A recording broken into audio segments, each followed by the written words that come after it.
In this video, I'll show you how I built my visionOS app. I'll share with you the whole story, the lessons learned, the money made, the mistakes made, and just about everything you need to know so that if you're interested in building a visionOS app, you will know exactly what it takes, how long it takes, and the pitfalls you can avoid. The idea was I wanted to build a visionOS app which was an immersive journaling experience where your memories come more alive with sound, light, and stimulation so that you can face your thoughts as if they were very close to you. Very niche, quirky idea. That brings me to my first lesson I learned, right? So in visionOS, the whole medium is completely new. You're blending digital realities into the real world, which means you have a lot of freedom to think up entirely new ways of experiencing your digital life. Journal entries doesn't have to be flat on a screen. It can be out in the real world, right? It can be blended into reality. In my case, as in thought bubbles floating around you, speaking out your thoughts audibly. So that there's a lot of freedom for creativity. Now, before writing any code, what I did first was prototype the user experience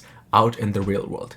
Because again, remember, you're blending digital realities into the physical world, so it makes sense to test it out in the physical world. I remember this was back last year in December when I was in India for vacation. I remember sitting at my parents' homes and out in the balcony. I bought these like different balloons and I drew like faces, different emoji faces on each balloon, and I made my sister like bring those balloons up close to me, moving the balloons around me, so it's almost like my thoughts around me. So just so I could feel and experience what it feels like to have a happy thought up and close. It was really creepy and really weird, but at the same time, there was something very powerful in it. It just gives you a good sense in a very visceral way of what your app would feel like to a real user. So this was my second lesson, right? Because again, you're blending digital realities into the physical world, it makes sense to prototype it out in the physical world. So just be creative, just be resourceful, find something to do which will help you prototype your ideas out in the real world. Not in Figma, not in any of those softwares, but out in the real world. So after I prototyped and I got a good sense of what the experience would be like, then I started to write code. And this brings me to my third point, right?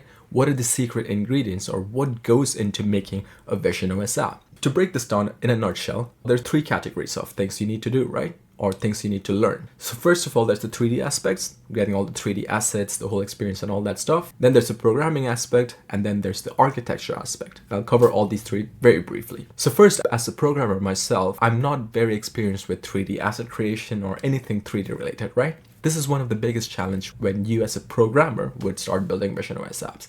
You need that 3D experience. So one thing you could do is learn 3D by yourself, which is not the route I took because it's a steep learning curve. Instead, I outsourced my 3D work. So what I did was I used sites like Upwork to hire a freelance 3D artist to create those emoji models for me. And I got it done for about like $50, I think, for 5 emoji models. Again, it's dead cheap. But obviously, if you want higher quality, you got to pay more. And then for the skyboxes and the 3D environment, what I did was I bought some assets off Unity's asset store where you can buy like pre-packaged assets, and I just mixed and matched different elements from there to create my environment in combination with the skybox texture. So that was the 3D bit done, right? I partly outsourced it to talent, partly bought some packages online, and just mixed and matched everything to get the job done. Again, not perfect, not ideal, but gets the job done in a very cost-effective way. It literally cost less than $100 in total. And this was really only the main cost of building my visionOS app. Then after the 3D, there's the programming bit, which was my strength, right? So for the programming bit, what I used was RealityKit and SwiftUI. So SwiftUI lets you create all those like 2D windows and the user interface bit in your visionOS app.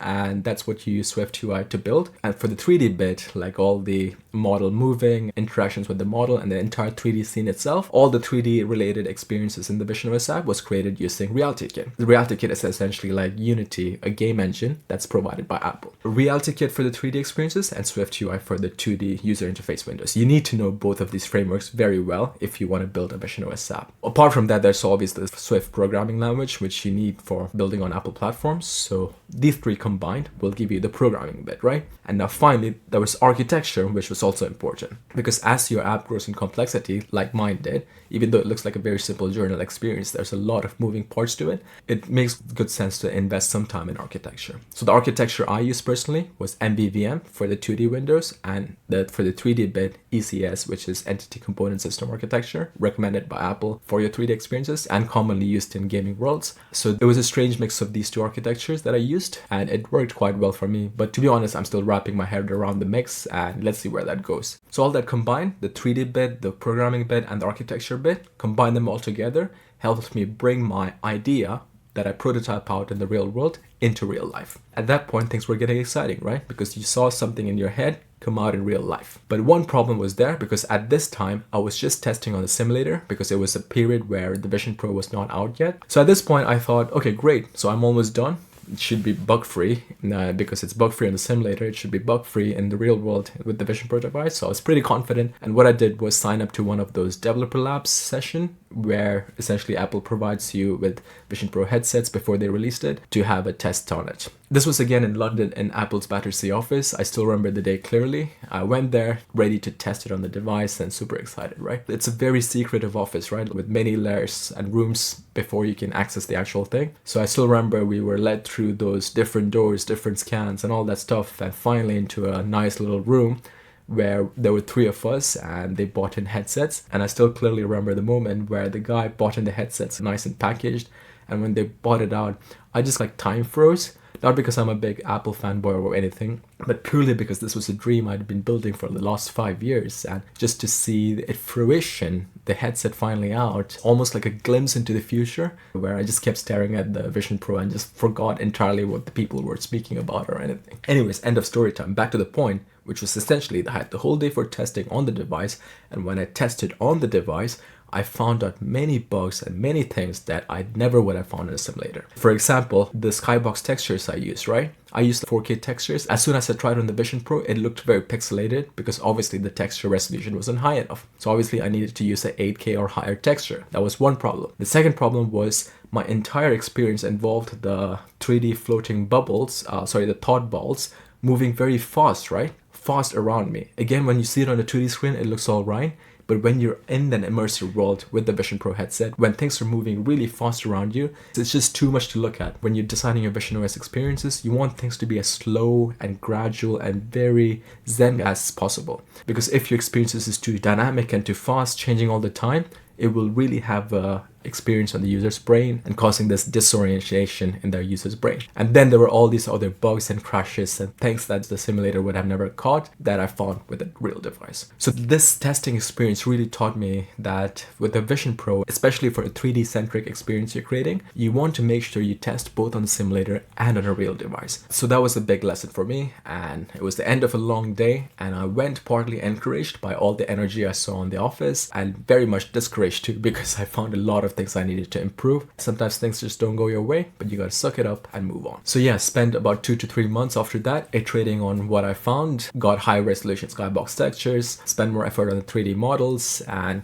fixed all the bugs that the simulators didn't catch. And by this time, Apple had released their headsets, so it was good as well, because I bought one. Now I don't need to travel to test, I can test it on device. So all in all, combined with the initial dev time and this, I believe it took to around 3 to 4 months in total to get my app from start to release ready. So now I got it release ready, and now this is the moment that every creator waits for, right? You're spending time and effort for a long time on something that you want to bring out into the real world, and finally you see it there. It's ready to be shipped. It's such an exciting feeling.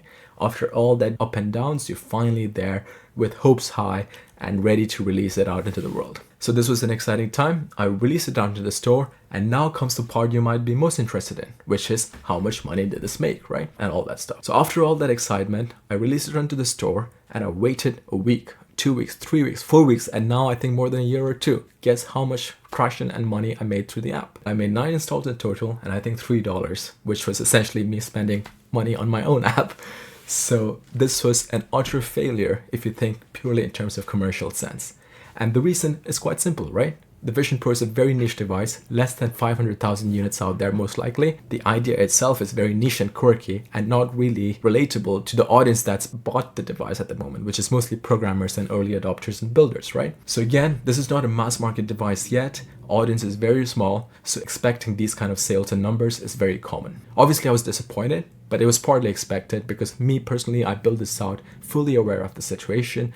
I was more doing it out of an artistic desire to express my idea out in the real world. And also, more importantly, as planting seeds for the future. This brings me to my final point, right? If you're building your visionOS app, at the moment at least, don't expect it to be a commercial hit. It has a very small user base, to be completely honest, which means you'll likely not make a lot of money. From a commercial perspective, there's not a big potential yet. But that brings me to the bigger and more longer term point, which is if you're building with the view of planting seeds for the future, or with the view of expressing yourself artistically in this completely new medium that might change the world in the future, if you're in that mindset, I think it's a perfect device and perfect app to build, which is what I did personally. But at the same time, you got to be realistic, right? You need to be aware that you're betting on this platform to succeed. This platform might fail spectacularly or might succeed spectacularly. I even forgot how to pronounce names. But anyways, my point is this is all a bet.